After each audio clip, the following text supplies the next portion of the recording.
Salut, c'est Jenna, récemment divorcée. J'ai 47 ans et je partage mes conseils et réponds à vos questions sur cette nouvelle vie après le divorce.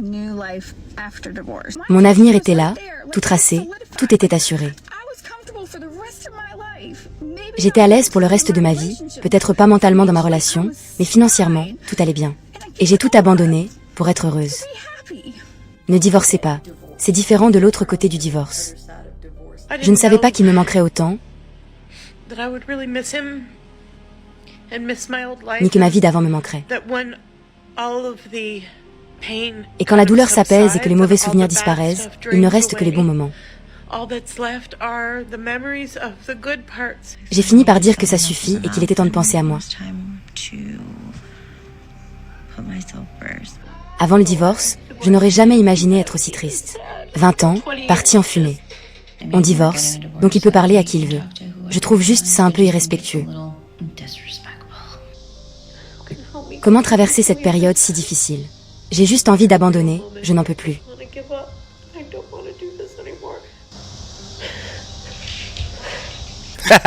Bonjour à tous et bienvenue dans cette nouvelle vidéo. Alors aujourd'hui nous allons aborder un sujet assez délicat, celui du divorce. Et bien sûr nous parlerons de la polarité féminine de la chose étant donné que comme nous le savons, la majeure partie des cas est initiée par les femmes. Mais surtout parce que ces cas sont très souvent initiés et encore plus aujourd'hui pour les raisons les plus débiles que vous pouvez imaginer. Nous nous attarderons aujourd'hui sur ces dames qui divorcent pour rien de leur mari, juste parce qu'elles sont fatiguées, non pas d'être en couple mais mariées. Du fait comme nous le savons aujourd'hui que la notion de mariage, bien plus encore que la notion de couple, requiert un tout autre niveau d'engagement. Et donc beaucoup d'entre elles n'arrivant plus à supporter les différentes responsabilités accompagnant le statut marital, décident pour les raisons les plus débiles imaginables de rompre leur union, de célébrer leur liberté nouvellement acquise entre copines et sur les réseaux, en pensant parce qu'évidemment le monde tourne autour d'elles, qu'elles pourront faire mieux par la suite. Et par souci de clarté ici, je tiens à préciser que dans cette vidéo, je parlerai uniquement de femmes qui laissent délibérément tomber des hommes qui ont été parfaitement convenables, dévoués et aimants. Pas ce genre d'union où l'homme tabasse sa femme et l'insulte à longueur de journée, uniquement parce qu'il le peut et où cette dernière décide légitimement d'en divorcer. Donc s'il vous plaît mesdames les féministes, si vous ne vous sentez pas concernés, cassez pas les couilles en commentaire, ok? Ici, je parlerai d'un cas spécifique où un bon mari est abandonné par une femme fatiguée du mariage et de ses responsabilités et qui pense pouvoir faire mieux par la suite que l'homme qui l'a aimé lui a passé la bague au doigt et a pris soin d'elle pendant des années. Nous insisterons surtout dans cette vidéo sur les différentes phases accompagnant le processus de désolidarisation de la femme de son couple et comment ce dernier piège très souvent cette dernière dans une spirale de déni et de regret du fait qu'elle ait volontairement décidé d'échanger réalité contre illusion et ce, dans de très nombreux cas, pour le restant de ses jours. Alors pense à liker, à t'abonner ma chaîne gaming en description. On est parti. Je viens de quitter le bureau de mon ex-mari. Je suis nouvellement divorcée. Ce soir est plus difficile que d'habitude, parce que je dois rentrer à la réalité. Et c'était comme une échappatoire. Je prie Dieu qu'il vienne en aide à mon cœur, vous savez?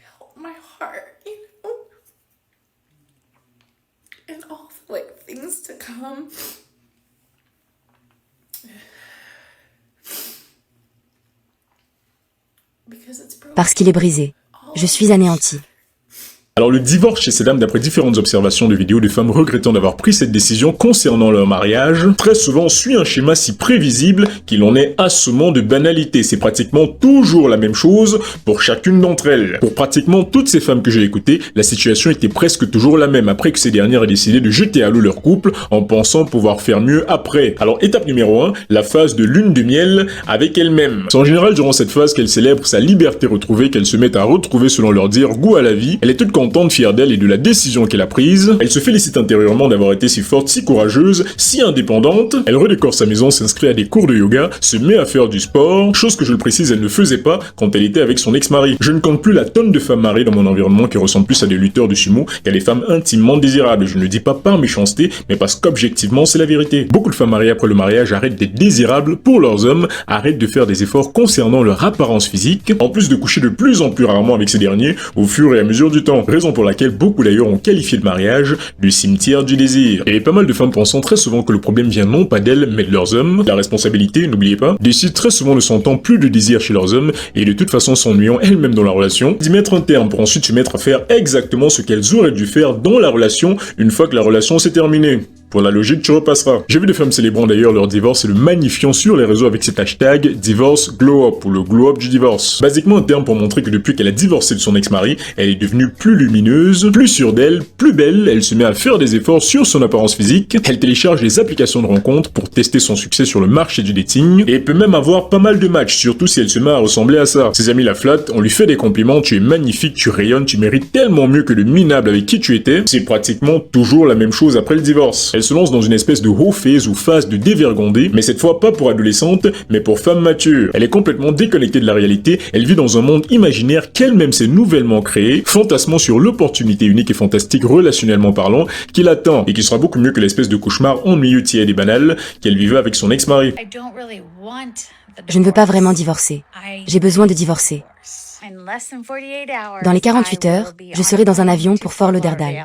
Je pars en croisière avec une amie et nous avons hâte de nous évader, de décompresser et de nous amuser. Je vais généraliser, mais c'est surtout un truc de femme. On a tendance à se perdre dans le mariage parce qu'au départ, on ne savait pas qui on était. Une fois qu'on a pris du recul, qu'on a commencé à se détacher, on se dit « Attends, et maintenant, que va-t-il se passer ?»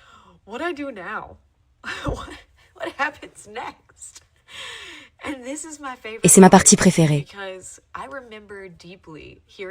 Je me souviens très bien que mon propre mentor me disait « C'est là que ça devient passionnant.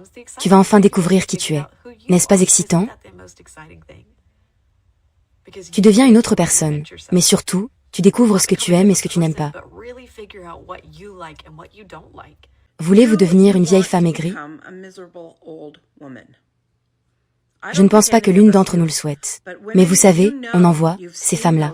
Celles qui passent leur temps à critiquer et à harceler leur mari. Ces vraies pestes, désagréables, qui ont l'air si malheureuses. Et on se dit, mon Dieu, j'espère ne jamais devenir une de ces vieilles femmes aigries. Et vous savez comment ça arrive. On élève une famille, on travaille, et puis d'un coup, on a 50 ou 60 ans et on n'a plus rien. Plus de vie en dehors de sa famille ou de son mari. Alors on en veut à tout le monde. Alors vous savez ce qu'il faut faire? Il vous faut votre propre vie. Me voilà, sur mon nouveau lit, mon lit de princesse. Il est incroyable. J'ai déjà l'impression d'être une autre personne. J'ai l'impression de pouvoir faire tout ce que je veux et de n'avoir plus de responsabilité envers personne d'autre que moi.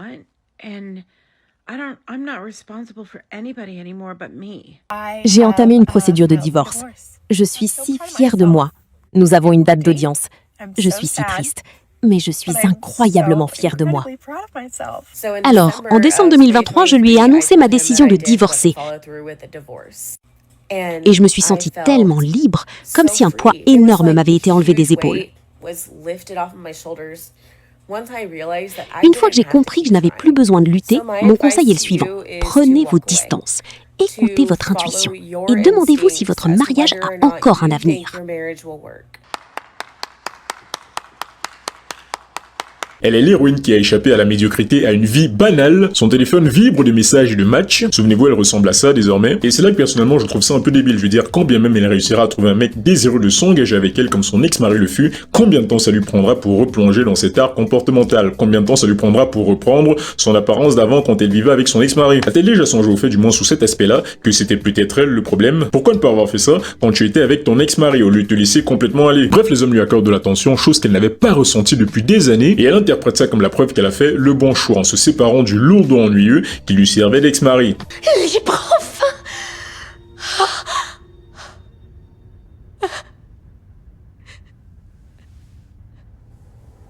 Puis vient la phase 2, celle de l'éveil. Alors à ce niveau-ci, tout semble parfaitement aller. Elle a son premier vrai rendez-vous depuis son divorce, très souvent grâce à des applis de rencontres et avec des hommes parfaits en apparence. Ils sont beaux, ils parlent bien, ils font preuve de galanterie, etc., etc. Tout semble se dérouler à merveille. Le problème étant que très souvent elle ne se rend compte qu'au fur et à mesure des rendez-vous, que ces mecs, contrairement à son mari ou du moins son ex-mari, ne se soucient pas vraiment d'elle. Ils lui coupent la parole tout le temps quand elle parle pour ne parler que d'eux et de leurs ex-femmes parfois. Ils se fichent complètement des petits détails de sa vie qu'elle essaie de mettre sur la table à chaque fois qu'elle essaie de parler un tout tout petit peu d'elle et font semblant de s'y intéresser l'espace d'une minute pour ensuite tout oublier la minute suivante et ne recherchent généralement et très rapidement que l'interaction physique avec elle. Rien de très sérieux et là avec le temps, ça commence petit à petit à rentrer. Elle réalise que cet homme, bien qu'il ait un physique attirant, ne lui accorde pas autant de valeur et d'importance que son ex-mari. Il ne recherche en général que du sexe. Certains même dans pas mal de cas sont des hommes mariés qui recherchent simplement une aventure sans lendemain. Elle qui voulait s'amuser se met petit à petit à réaliser qu'il y a plus dans la vie et surtout en termes de relations que l'amusement. Elle finit par vouloir être prise au sérieux par ces hommes comme son ex-mari la prenait au sérieux, mais se met de plus en plus à réaliser au fur et à mesure des rendez-vous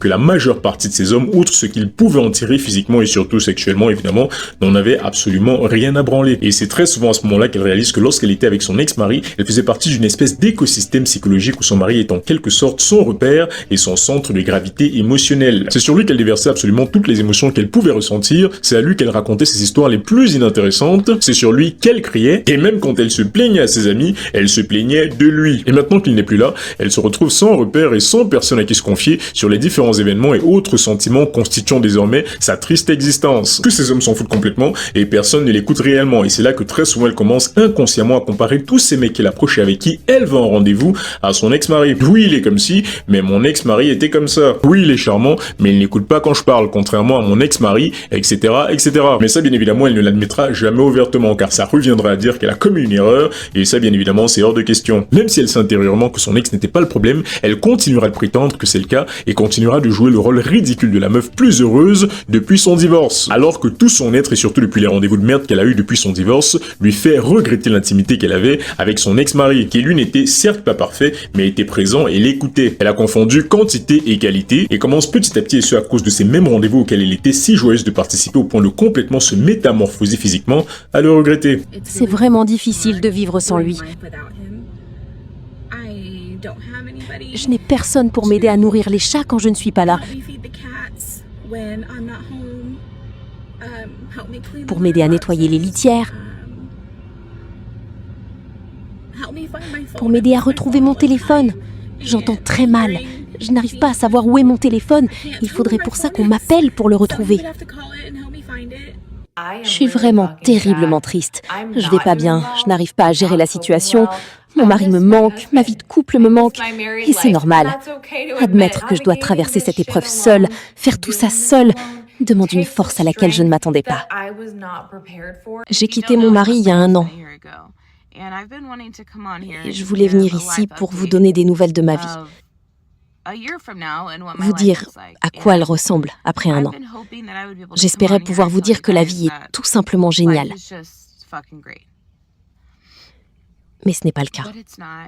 Et c'est généralement à ce moment-là que commence la phase 3. Il est temps de passer à la phase 3. Encore appelée la phase de panique, quand la nouveauté de la liberté a complètement disparu. Elle, qui était encouragée par ses amis et célébrée comme une femme forte et indépendante, commence de plus en plus avec le temps à être ignorée par ces dernières, qui avec le temps commencent à en avoir de plus en plus marre d'écouter ses mésaventures amoureuses. Ses enfants, si elle en a, très souvent la boude, car elle a complètement détruit leur monde par sa décision à la con, encore une fois je le précise, n'étant pas du tout le fruit de maltraitance, mais du désir de liberté. Jouer la comédie du bonheur devient de plus en plus fatigant pour elle, car c'est plus devenu une performance qu'autre chose. Elle-même commence de moins en moins à croire à ses postes du genre je vis ma meilleure vie depuis mon divorce. Elle commence à paniquer à l'idée d'avoir fait une grosse connerie. Elle multiplie les rendez-vous et les activités pour éviter de se retrouver seule avec ses pensées. Certaines même se replient sur elle-même, passant des week-ends entiers au lit à faire défiler d'anciennes photos en se demandant ce qui a mal tourné. J'ai fait une grosse erreur aujourd'hui. J'ai commencé à relire de vieux SMS. Pourquoi est-ce que je me fais du mal? Mais je l'ai fait, parce que j'essayais juste de comprendre. Qu'est-ce qui s'est passé? On avait toujours parlé de ce lien très fort qu'on avait. Spirituellement, émotionnellement. Je ne comprends pas. Et c'est surtout à ce niveau-là qu'elles se ressemblent pratiquement toutes de façon particulièrement inquiétante. C'est très souvent à cette phase-là qu'elle se met à se dire, lorsque le frisson de la nouveauté est passé et que la réalité commence de plus en plus à frapper à la porte, que le mariage finalement, c'était pas si terrible. Elle commence littéralement à réécrire l'histoire dans leur tête. C'était pas si mal en fait. Peut-être était-ce moi le problème, peut-être ai-je été un peu trop dure et exigeante, peut-être ai-je fait une erreur. Mais évidemment, elle ne va pas l'admettre ouvertement. Elle a passé des mois, voire des années à se construire une identité de femme suffisamment courageuse pour quitter son foyer et tout son récit social repose sur cette base. Et donc admettre qu'elle a fait une erreur reviendra à passer à la vue de tous et de toutes pour une débile. Être heureux n'est pas une raison suffisante pour rester marié. Le bonheur est éphémère et personne n'est heureux en permanence. On peut être vraiment heureux au début d'un mariage, puis découvrir certaines choses. Cela rend la situation d'autant plus déchirante et dévastatrice, car personne ne se marie en envisageant de divorcer. Alors au lieu de ça, elle se met à fantasmer sur ce qui aurait pu se passer si les choses avaient été différentes, si elle avait pris une autre décision, si elle n'avait pas décidé de divorcer de son mari en pensant pouvoir faire mieux par la suite. Elle se met même à envisager une potentielle réconciliation sans pour autant admettre qu'elle a fait une erreur. Attention, le marché du dating devient de plus en plus difficile pour elle. Elle est en compétition avec des femmes qui n'ont pas le fardeau du divorce et des enfants, des femmes bien plus jeunes et désirables qu'elle, et là elle commence à réaliser quelque chose d'intéressant. La valeur marchande qu'elle pensait avoir n'existe pas. Tous ces compliments sur sa beauté sur ses applications de rencontres commencent à sonner creux, en plus de se faire de plus en plus rares. Et c'est très souvent à ce moment-là qu'elle réalise qu'elle n'a absolument rien de spécial. Elle n'est pas unique, un profil parmi des milliers. Et donc vient le moment de la phase 4, le jugement final. Alors cette phase arrive tôt ou tard, dépendamment de la capacité de la femme pour l'auto-illusion et l'auto-persuasion. Plus une femme est capable de se persuader qu'elle a fait le bon choix, plus tardivement cette phase se présente, mais elle finit toujours par se présenter. Lorsque les mécanismes de défense psychologique s'effondrent, lorsqu'on ne peut plus maintenir le mensonge, lorsque la solitude devient écrasante, lorsqu'on réalise avoir gâché sa vie pour un fantasme qui n'existe pas, le fait d'avoir troqué une relation imparfaite mais authentique contre une relation parfaite mais imaginaire, et c'est généralement à ce niveau-là que commence l'apparition chez l'ex-mari ou l'ex-petit copain de textos tous plus bizarres les uns que les autres. Vous savez, ce genre de texto qui dit « Hey salut, comment tu vas ?» Et parfois c'est des textos, vous savez, du genre rageur. Elle te reproche des choses qui se sont passées il y a des années parce que bien évidemment, la colère c'est bien plus facile que le regret. Et parfois ça peut même être des textos tristes où elle se remémore les bons moments passés ensemble, testant subrepticement la connexion qui pourrait potentiellement encore exister entre vous. Je sais que beaucoup vont me demander pourquoi je ne l'avais pas bloqué. J'aurais dû le supprimer depuis longtemps. Je n'y arrive pas encore. Et ça peut paraître bizarre, mais je n'en suis pas encore là. Comprenez globalement que l'herbe qu'elle pensait plus verte ailleurs était en réalité du gazon artificiel. La dissonance cognitive devient très intense car elle doit constamment persuader son cerveau d'avoir pris la bonne décision en partant, alors qu'en réalité elle est malheureuse, tout va de mal en pire et elle le sait. Ses croyances contradictoires deviennent épuisantes pour elle, elle commence à souffrir d'anxiété, de troubles, de dépression et de la vérité qui s'insinue de plus en plus. Elle est seule, vraiment seule, pas indépendante, pas libre, pas forte, juste seule. En particulier si elle voit l'homme qu'elle a rejeté se croyant trop bien pour lui devenir la personne qu'elle voulait qu'il soit avec une autre femme. Là, c'est la catastrophe.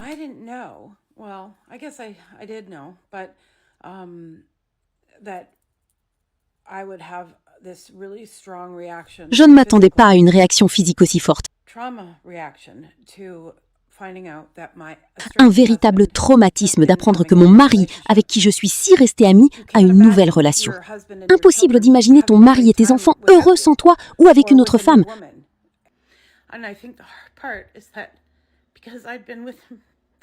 Après tout, je suis avec lui depuis mes 18 ans. Qu'il soit dans une autre relation, c'est inconcevable, impossible de l'imaginer.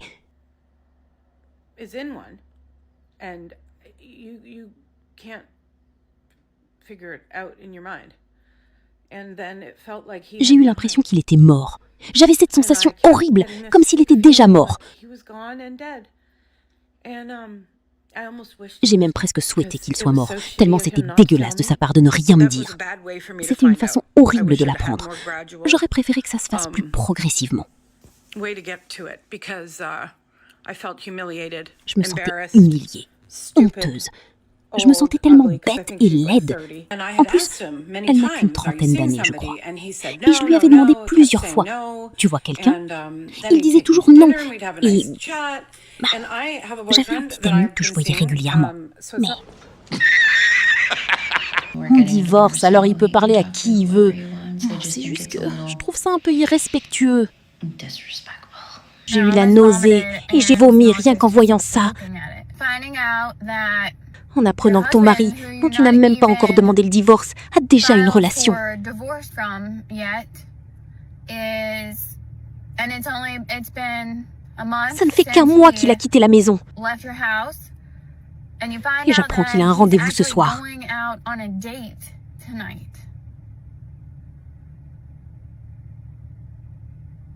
Et on n'a même pas encore signé les papiers du divorce. Ses amis qui au début l'applaudissaient commencent de plus en plus avec le temps à s'en éloigner du fait qu'elles aient autre chose à foutre que de passer leur temps à écouter ses mésaventures affectives et parce qu'elles n'ont pas envie de voir non plus une célibataire traîner constamment près de leur mari. Ce qui me rend vraiment triste en ce moment, c'est qu'aucune de mes amies ne m'a contactée pour prendre de mes nouvelles.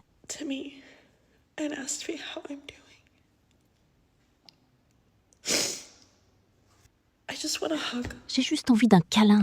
J'aimerais tellement que les gens se soucient de moi. Je ne vais pas bien. Je n'ai personne à qui parler et je me sens vraiment seule. Si vous avez un ami, un frère ou une sœur ou quelqu'un qui traverse une période difficile suite à une rupture, un divorce, etc.,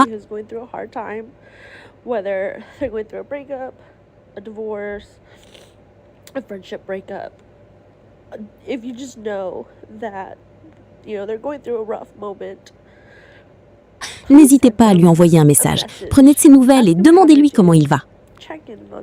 Les invitations au dîner en couple se font de plus en plus rares, les discussions de groupe continuent mais sans elles, le cercle social qui était censé s'élargir de plus en plus avec le divorce se rétrécit de plus en plus, elle se retrouve avec moins d'amis qu'auparavant, la solitude s'accentue et là elle réalise quelque chose d'intéressant. Vous n'étiez pas seulement son mari, vous étiez son meilleur ami, son pilier, son contact d'urgence, son refuge, et elle a tout gâché, pourquoi ? Pour trouver mieux. D'ailleurs, j'ai lu quelque part que les femmes quittant leur mariage après une longue période, très souvent se mettent à souffrir du syndrome de la relation fantôme. Un peu comme des personnes amputées sentant quelquefois leurs membres comme s'ils étaient toujours là. Ces femmes apparemment se surprennent quelquefois à se tourner pour vous raconter une histoire alors que vous n'êtes pas là. Elle entend quelquefois votre voix dans sa tête commentant sa vie alors que vous n'êtes pas dans les parages. C'est neurologique, paraît-il. Les connexions neuronales que son cerveau a passé des années à construire avec vous ne disparaissent pas comme par magie. Une chanson passe à la télé et elle se rappelle de toi. Elle réalise que la nourriture n'a pas la même saveur sans quelqu'un avec qui la partager. Je veux arrêter d'y penser. Je veux arrêter de me demander ce qu'il fait. Je veux arrêter d'avoir envie de lui raconter ma journée. Je veux arrêter de regretter ses messages de bonjour et de bonne nuit. Je veux arrêter de désirer sa présence.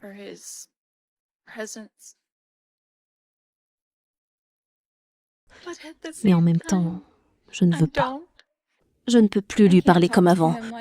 Je n'ai plus mon meilleur ami. C'est comme ça qu'il m'appelait. Je ne peux plus me coucher et me réveiller avec lui. Je n'y suis pas habituée. Le contact physique commence à lui manquer. Et ici, je ne parle pas forcément de sexe, mais des 1000 petits gestes qui ponctuent un mariage ou une relation. La main posée sur le bas du dos en se croisant dans la cuisine, les pieds qui se frôlent sous la couverture, l'étreinte après une mauvaise journée, etc., etc. Et le contact humain étant un besoin fondamental, pas mal de ces dames se mettront à développer avec le temps des symptômes physiques du manque d'intimité, comme le niveau du stress qui augmente, le système immunitaire qui s'affaiblit, certaines même perdent le sommeil, etc., etc. Je ne pensais pas être aussi triste. Je sais que c'est déroutant parce que je sais que je dois partir et que c'est ce qu'il y a de mieux pour moi et les enfants. Mais c'est comme si 20 ans s'étaient envolés. Et moi qui pensais vraiment aller bien. Et ça arrive sournoisement quand on s'y attend le moins. J'ai juste envie d'abandonner. Je n'en peux plus.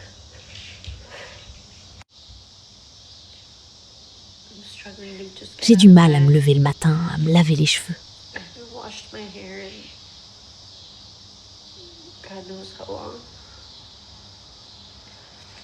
Je ne sais pas quoi faire. Je ne sais pas pourquoi je me sens comme ça. Ma famille me manque. La vie de famille me manque. C'est tellement dur. C'est vraiment dur. Je me suis mariée en pensant avoir enfin quelqu'un pour toujours. Quelqu'un que je devrais écouter plus que quiconque. Bref, et ce n'est plus le cas. Je ne l'ai plus comme partenaire et j'en souffre énormément. Je n'ai même plus envie d'être avec lui. Je suis de nouveau en colère quand ma vie s'écroule, car j'aurais dû pouvoir être avec lui et compter sur lui. Je n'ai pas répété tout ça, mais bon, peu importe. J'ai quitté mon mari il y a 5 mois et je le regrette. Il faut arrêter de romantiser le divorce. C'est la chose la plus difficile que j'ai jamais vécue et ça n'en finit pas. Je ne veux pas continuer à vivre comme si j'étais dans un mauvais film, à être moins triste et à avoir l'impression d'avoir gâché toutes ces années de ma vie. La douleur est insupportable.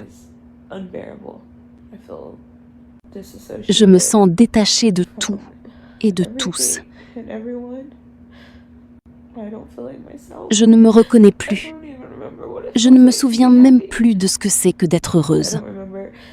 Je ne me souviens plus de ce que c'est que de ne pas faire semblant d'aller bien. Et donc à ce niveau-là, pas mal d'entre elles cherchent à tout prix à être en couple, quitte à abaisser leurs standards et autres exigences. On parle ici de relations pansement qu'elles tenteront de rendre sérieuses ou qu'elles essaieront de rendre à l'image de leur relation avec leur ex. Elles se mettront à accepter des traitements qu'elles auraient refusés auparavant. Elles tolèrent le manque de respect et même relativisent. Oh, c'est pas grave, c'est rien du tout. Parce que oui, là, elle s'est relativisée. Alors bien sûr, avec le temps, son estime d'elle-même se verra complètement détruire. Mais entre ça et admettre qu'elle a eu tort, le choix est vite fait. Admettre son erreur lui est tout bonnement insupportable. Pas mal de femmes sont justement coincées dans des relations toxiques parce qu'elles ont elles-mêmes tout gâché avec un mec bien par le passé. Certaines femmes à ce niveau-là se mettent désespérément à chercher à avoir un nouveau physique, elles se mettent à faire du sport, nouvelle coupe, nouveau corps, nouveau style, nouvelle personnalité, etc., etc. Elles essaient de devenir quelqu'un d'autre pour mieux réussir dans cette nouvelle réalité du dating, mais se rendent de plus en plus compte au fur et à mesure du temps à quel point c'est peine perdue au vu de leur concurrence plus jeune et sans bagage. Et là, pas mal de femmes deviennent amères et cyniques. Elles rejoignent des groupes en ligne qui les confortent dans leur choix. Elles deviennent ces femmes en ligne qui conseillent à d'autres femmes malheureuses de partir, non pas parce que c'est ce qu'il faut faire et c'est ce qui est juste, mais parce que la misère aime la compagnie et qu'elles ont besoin que d'autres femmes valident leur choix. Là où d'autres se reconvertiront en coach relationnel, disons aux femmes ce qu'elles doivent faire afin que la relation marche. Je veux simplement que les autres femmes sachent que nous n'avons pas besoin de haïr les hommes. Eux aussi ont leurs problèmes et traversent des épreuves difficiles.